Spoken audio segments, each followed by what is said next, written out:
In this video, I'm going to be showing you the most powerful magnetic secret I have learned about being in my own frame. These are things that will completely change the way you show up in the world, and it'll also change the way people respond to you because you've changed your own energy.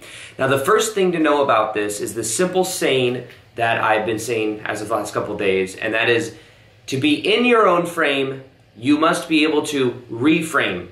So being in your own frame of reality literally means that you are able to be present to the moment and also focused on a certain vision, focused on going in a certain direction.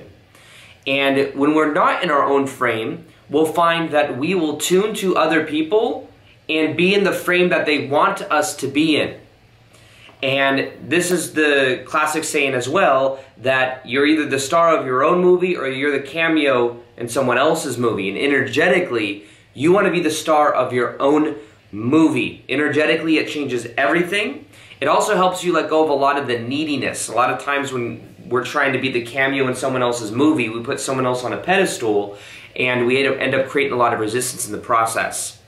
Now, when I look back on my life and I look at the things that really shaped me as a person, shaped me on being in my own frame, the most powerful thing I've seen, and I was watching a podcast yesterday that I'll share with you, like a little story from it, and see many different ways on how you could apply this.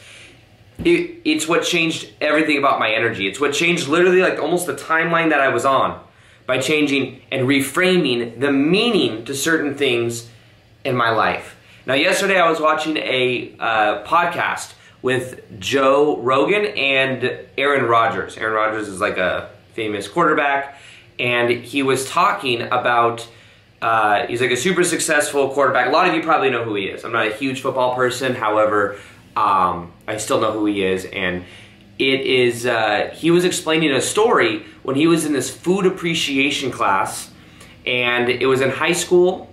And he was given a lot of shit from the teacher of that class because the teacher thought that he was entitled and had all these stories about him because he was a football player. And what he said was actually the truth is that he was very focused on school. He really was one of the only football players that really cared and really wanted to get good grades, but she would like project all this stuff onto him, and it was very hard for him to get by because like she'd give everyone else privileges except for him because she'd like single him out. But on the other side of this, what he said is, at one point she was like, "You think you're going to become a famous football player or like a successful football player in the NFL?" She's like, "You're wrong. You're gonna be a loser. You need to fall back on your education."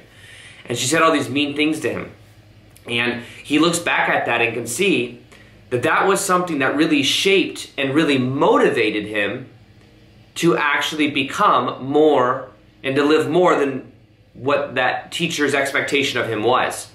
Now the thing is the meaning we give to things determines what we choose about ourselves. So everything in life is fundamentally neutral except for the meaning we give it. That may have, in a good way, him and Joe were talking about, is interesting because it's like, well, that's like probably one of the best things that ever happened to him, because then it motivated him even more. In a similar way, I remember when I was first getting on YouTube and I started making videos, I remember that I had like, 10 subscribers or 11 subscribers on YouTube in the beginning, and my sisters, my sister's like, "Are you going to go make videos for your 11 subscribers?" And I remember at the moment thinking, well, maybe they're right. Maybe this is like ridiculous. Like I'm putting all this energy and making videos and I have 11 subscribers. And then I would hear stories about my ex-stepmom making fun of the videos that I was making. She would like say, "My name's Aaron, she would say that and like joke around and like make fun of me with my sisters, where that's their real mom. And I remember feeling very defeated, and I felt like, if I let that in, I could have just said, you know what, maybe it's right, who am I kidding myself? But ironically enough, that actually motivated me a lot more. I actually was like, screw that, I'm gonna go in this direction and choose the meaning I give to it and let myself use it as motivation. Now, when it comes to having attractive energy, one of the qualities you must have is the quality and the ability to choose your own meaning to things and to not internalize everything that's happening. Because if you internalize and you start thinking, what are people thinking about me? And you internalize and think that it means you're not good enough or something like that, then it stops you from being in your own frame and you continue tuning to other people to get your needs met. I remember as well when I was working that 9-to-5 job selling women's shoes at Barney's, one of the most embarrassing times and one of the most demeaning times was when they brought me up to the office and they wanted me to watch a video of myself on camera on my phone for like 10 minutes. And the thing was, is I sold women's shoes, and half the time, like for 4 hours, there'd not be one customer in the store. And what we do is, me and coworkers, one of us would stay on the floor, the other one would go in the back and be on our phone, and then we'd take turns. And one of the reasons that was is because it was just so damn slow. Well, when it was my turn and I was on my phone, they didn't have that on camera, and then they brought me up and they wrote me up and they said, if you ever do this again, you're gonna get fired. But they were like, you need to watch this. So I had to watch in silence myself on my phone where we could see what on Instagram I was swiping through. So I'm there with like the regional manager, the store manager, and then like the HR manager, and it was super embarrassing. And I was like, okay, I get the point. Can you just write me up and like be on my day? They're like, no, we want you to really watch this. Like they wanted me to go through the embarrassment of watching that with them because they were trying to make a point. Well, in that moment, I felt so small and I felt so demeaned or whatever. I made the choice, you know what? I, one day, will not be working for somebody else. I will do what I love. I will not have to adhere and like be told what to do. So I made the choice. And I said, I'm going to make a video every single day on YouTube. That was right around that time that I made that choice to make daily videos. That pain motivated me to shape new meaning about myself, to then go in the direction that I wanted to go. And that also changed my sense of perception of myself. I started to see myself as like somebody that didn't take shit from other people, and also somebody that could put my mind on something and make it happen.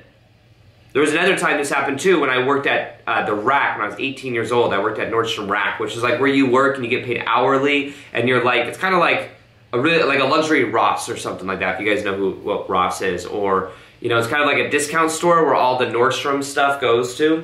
And I was working there for like the first year, and the only reason I got that job is because I wanted to transfer to the main Nordstroms because I knew that they got paid commission, and I didn't want to only get paid an hourly, I wanted commission. So I got the job there. I worked there for like 6 months, and they said after 6 months you can then put in a request to go to the full line store. And I thought, oh cool, after 6 months I'm a good employee, I'm on time, and I'm one of the most consistent employees. I go to put in my six months to say, hey, can I transfer to the full line store? And they said no. And I said, why? And they said, because you're not ready. We're gonna be setting you up for failure. That's what they said. They said, if we send you to the Rack, we're gonna be setting you up, or we send you to the full line store, we're gonna be setting you up for failure. And I said, that's bullshit. I said, I know I'm ready for the full line store. I don't want to continue to get paid $10 an hour when I know I could be making more. And I met people from the full line store that would come buy stuff because I got a discount at the Rack. And they would tell me stories of, oh yeah, we make like $25 to $35 an hour commission. I'm like, fuck, what am I doing here at $10 an hour? I know I'd be a good salesperson over there. And they said, oh, we're setting you up for failure. And then I realized, oh, this is called corporate politics. This is where they don't want me to leave because I'm one of the only, they had such a high turnover right there at that store. They don't want me to leave because I'm a good employee and consistent employee, and everyone else doesn't even show up on time and stuff. And I was like, oh, I get what's going on here. And that's when I first learned about corporate politics. So then what I said is, I said, okay, I bought a suit. I went to the full line store, and I went to the women's shoe department because I worked in women's shoes at the Rack, and I said, I want to talk to the store manager. Her name was Lori Jo. I said, I want to talk to the store manager. They said, okay, but it's going to be like a 20-minute wait.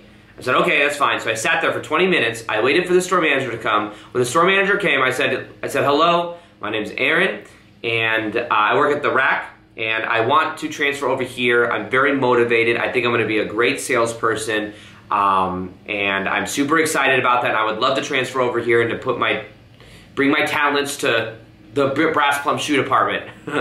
And she said, okay, and then I actually told her, I said, I think they don't want me coming over here because they know I'm a solid employee, and that's just what I think, and blah, blah, blah. So then what she said, okay, I'll talk to them, I'll figure it out. A couple days later, I'm at my job at the rack. They call me to the office and they say, well, you're transferring to the full line store, and we're not happy about it, blah, blah, blah, and it became this whole thing. But I was able to get over because I took the initiative, because I chose my own meaning, and I was persistent. I went over there, and then it also wired in my mind, oh, I'm somebody that can there's always a way. In your life, there's always a way for you to show up in a new way, to transform your sense of identity. When I started making daily videos on YouTube, that completely changed my sense of perception about myself. That was me being in my own frame. And if you stick to your frame, you don't have to just say, someone says no, and you say, okay. It's like you want to live your purpose, and you start living your purpose, and then someone else says no, and you say, okay, I guess I'm not living my purpose, or something doesn't happen right away, and you say, okay. But remember, reality is a reflection of who you're being. And if you're experiencing an old reflection, you can't look to the mirror for change. You have to look for the change within you. You have to be the change. Now, ironically, to finish that loop of that story, the brass pump shoe thing, they told me they were setting me up for failure. I worked there for the first 2 or 3 months. I ended up working there for 5 years. I worked there for 2 or 3 months, and then there was this award that was given out called the All-Star. It means you give great customer service. So at one of the first meetings, where it's a store meeting where even the rack managers come, they're not the rack people, but the rack managers come to the store meeting, the full-line store. They came to the full-line store, they were sitting there, and then I got called up as an all-star, which means I got this little freaking gold thing next to my name, and it was like I gave great customer service, and I was one of the most it was a moment where basically I got called out and recognized or whatever for being a great salesperson. I remember looking at them and thinking, did you set me up for failure, you know? So it kind of came full circle. But one of the most magnetic qualities you can have is to be in your own frame, to choose the meanings you give things. And the question I ask you is, when it comes to attractive energy, are you doing what you love for a living? Are you passionate? Are you moving in a specific direction? Are you taking no for an answer right the moment like something happens? Realize that you get in life a reflection of who you are being, and when you are being the most magnetic version of you, it means you're doing your passion. It means you're following your vision. You're living by your own integrity. And you're not letting other people tune you and put you off track onto something else.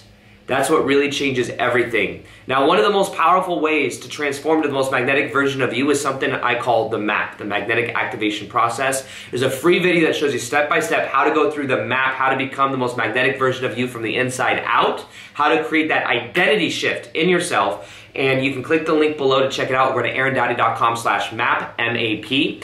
And if you want to understand or learn the 5 secrets to letting go that make you magnetic AF, it's one of my most popular videos. Check this video out right here. 5 secrets to letting go that will make you more attractive and that will completely transform your life. And when you start applying them, it changes everything, because you start realizing who you really are and you start letting go of what you are not. So this video is something that can plant the seed